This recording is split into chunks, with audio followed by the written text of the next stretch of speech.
Vice News covered an interesting story coming out of Japan about how they're responding to ISIS beheading two of their citizens. Let's watch. In early 2015, two Japanese citizens were brutally beheaded by the Islamic State, and the whole nation was in shock. Questions arose on what could have been done and why Kenji Goto and Haruna Yukawa had to die. Article 9 of Japan's constitution forbids the country from going to war. The ruling party, the conservative LDP, has been voicing its intention to change the article for the past 60 years. In the wake of the killings, Prime Minister Shinzo Abe, who is also LDP's leader, has found new leverage for his highly controversial push for a reinterpretation of Article 9. Japan's left, however, is fiercely opposing a change of Japan's pacifist constitution. They fear that Abe will use the killings for his agenda to remilitarize Japan. For the nation's right-wing groups, on the other hand, the change of Article 9 is long overdue. The Uyoku, as they are called in Japanese, claim that Japan as a sovereign nation has the right to defend itself. For them, the Abe government did too little too late, restrained by Article 9, which prohibits Japanese forces from invading foreign soil. See, this is why I oftentimes on the show refer to myself as an international centrist or an international moderate, because only within the context of the insanely far right-wing United States do I appear to be some sort of frothing liberal or progressive. Because if I was in, the Scandinavian region, or apparently on this issue if I was in Japan, I'm actually totally with the right-wingers in Japan on this. Because listen to what they said. Article 9 forbids the country from going to war.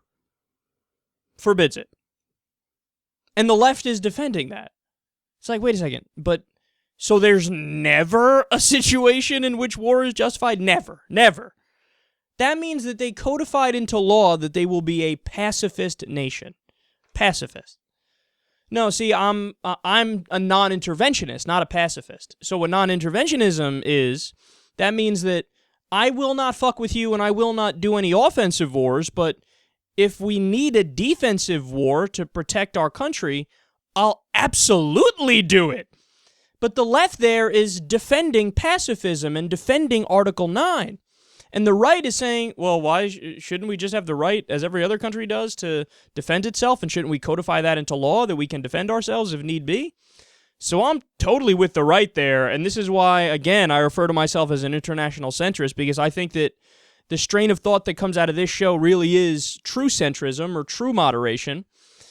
But then the deeper question comes into play here of, well, what should Japan do in regards to ISIS? Because ISIS did behead two of their citizens fairly recently, but of course ISIS has been beheading everybody and their mother recently. I mean, somebody from every nation has a bone to pick with ISIS for sure.